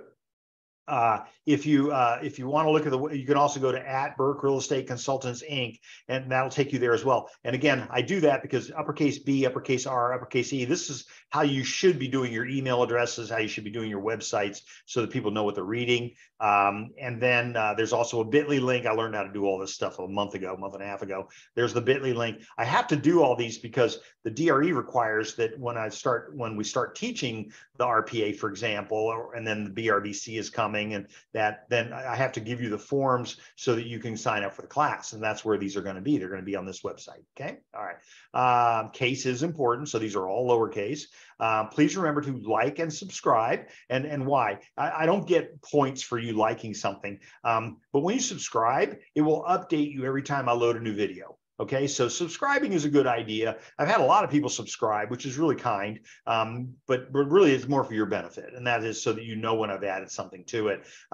Education at SDAR, my hat is off. It is actually a department. So the San Diego Association of Realtors has a department. It's not just a committee, it's a department. And so, they take good care of people. If you want us to do any presentations to your offices live or anything like that, let them know. You can always send them an email. You can always send me an email. Weekly email updates. If you're not getting the newsletter that I publish, that includes the link to all the webinars, that includes the sign up sheet for the newsletter, and it also includes, by the way, a direct link to the classes. So when you click on that, you don't get the message that says the class is sold out or anything like that. So my advice: get the newsletter.